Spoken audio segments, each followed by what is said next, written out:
Hola a todos, espero se encuentren muy bien. El capítulo del que les voy a hablar es el capítulo 3, que es la cooperación como un problema clásico de la biología conductual, escrito por Michael E. Price, quien es profesor titular de psicología en la Universidad Brunel de Londres. Y el objetivo de este capítulo es revisar los intentos más importantes para explicar la cooperación y además proponer caminos futuros. Este tema es complejo en tanto no hay consensos aún, hay varias teorías, que es en lo que nos vamos a enfocar en esta presentación. Entonces, para iniciar, a partir de la pregunta central, que es por qué la cooperación ha representado un problema para la biología. Y es que usualmente la cooperación implica conductas altruistas, siendo este como el centro de la cooperación. Y si partimos de las definiciones tradicionales de la biología, pues este comportamiento parece retar la idea central de la selección natural. Eh, la definición que se tiene desde la biología es que el altruismo es una acción que disminuye la aptitud de un individuo, mejorando la aptitud de otro. Y el autor, desde la psicología evolucionista, pues propone estas dos definiciones. Bueno, viendo el altruismo como un comportamiento diseñado por la selección natural para beneficiar la aptitud ajena en detrimento de la propia, y la cooperación, pues en términos generales, como dos o más entidades biológicas que actúan de forma conjunta para lograr un objetivo común. Bueno, entonces, las explicaciones o las teorías que está dando, que recopila Michael E. Price, empiezan con las soluciones a nivel individual que parten de lo propuesto por William D. Hamilton, quien propone, la solución que él propone es que los vehículos propician la cooperación como un medio para promover su propia replicación. Entonces, los genes son replicadores y los individuos son vehículos que los genes construyen para replicarse. Eh, las teorías enfocadas en el individuo como vehículo primario de selección buscan resolver el problema de la cooperación de dos maneras. Uno, sugieren que los genes cooperativos se benefician de las réplicas de sí mismos localizados en otros individuos.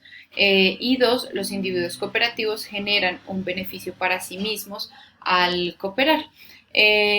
Yo lo organicé en un cuadro que no voy a entrar en detalle en cada una de las 6 teorías, las voy a mostrar a manera general. Mencioné anteriormente la primera forma de solución se enfoca en el autobeneficio genético, que básicamente es el principio de la selección de parentesco del que ya vamos a hablar, en donde un gen puede promover su propia replicación al beneficiar réplicas de sí mismo localizadas en otros individuos. Recuerden que estos genes pues no van a interactuar de manera directa, sino que interactúan por medio de esa conducta que codifican.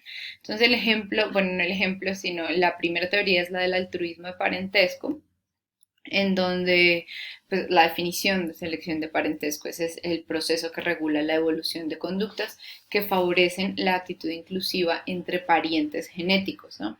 Y según la regla de Hamilton, pues se prevé que el altruismo tendrá una mayor probabilidad de evolucionar cuando los dos actores tienen una relación de parentesco y cuando el beneficio para el receptor es grande y el costo para el altruista es pequeño. El ejemplo que tenemos pues en la naturaleza es el sistema reproductivo de los himenópteros, en donde las hembras tienen un coeficiente de parentesco mayor con respecto a sus hermanas que con respecto a sus descendientes. Esto quiere decir que los genes de las hembras se pueden replicar más eficazmente mediante el altruismo hacia sus hermanas, que mediante el altruismo hacia sus descendientes. Otro ejemplo catalogado, organizado bajo el autobeneficio genético es el altruismo de barba verde. Esta es una metáfora que se usó por Richard Dawkins, en donde se asume que los altruistas serían capaces de reconocerse unos a otros al tener un rasgo físico, en este caso la barba verde. Y según la teoría, los altruistas solo cooperarían entre ellos para que los que no tienen esta característica no saquen provecho.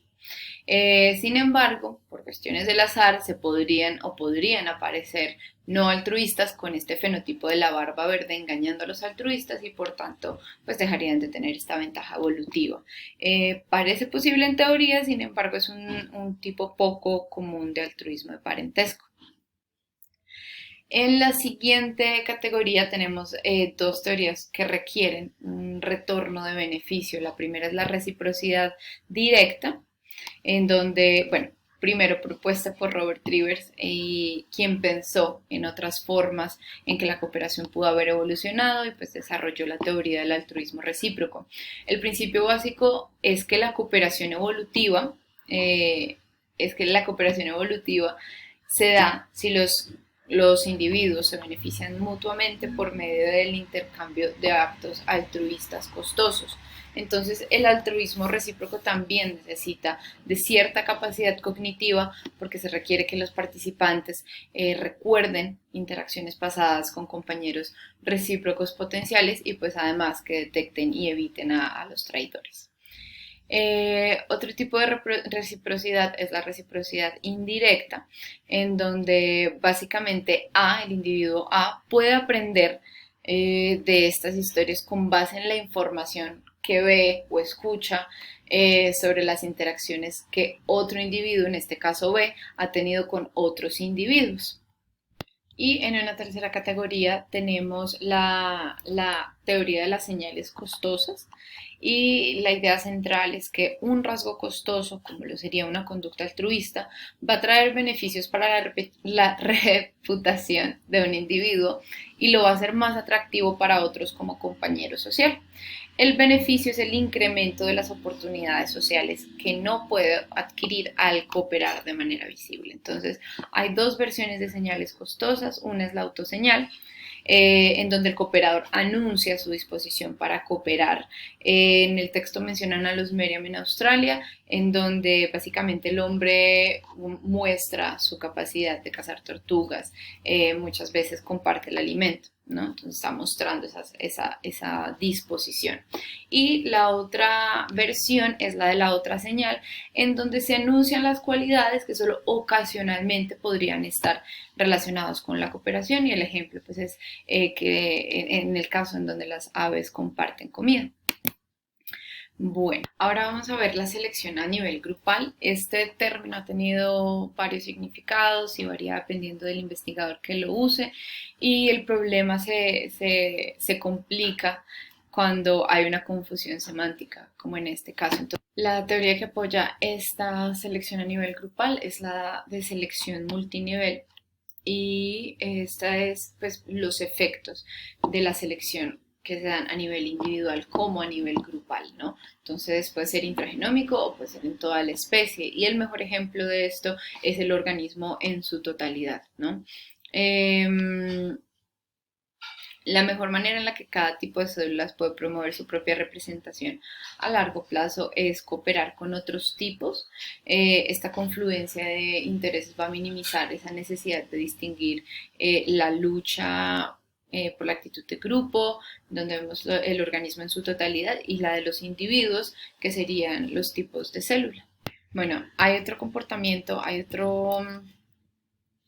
otra gran incógnita, ¿no? Y es un aspecto de la conducta cooperativa que es problemática porque no se puede determinar qué tipo de explicación evolutiva es correcta partiendo de las que ya mencioné anteriormente. Entonces, los grupos humanos realizan acciones colectivas en las que cualquier número de individuos va a trabajar en forma conjunta para producir un recurso compartido, que sería un bien público, y un bien público es el tipo de recurso al que todos los miembros del grupo podrán acceder de forma equitativa.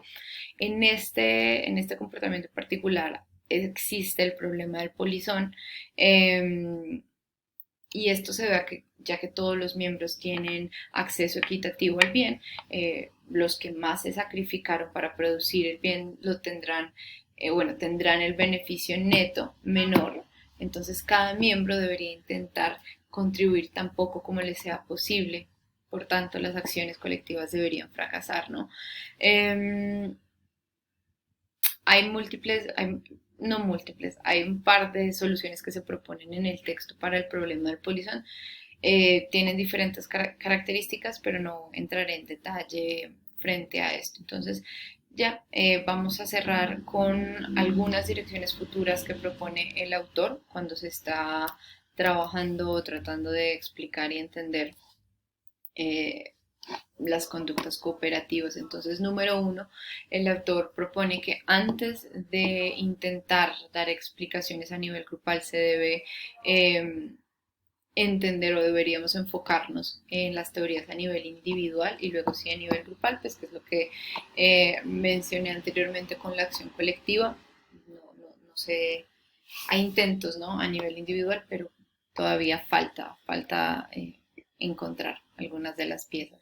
Número dos es que al intentar identificar las adaptaciones humanas que permitan la participación en acciones colectivas, siempre se debería tener en cuenta el entorno en las que las adaptaciones fueron diseñadas, ¿no?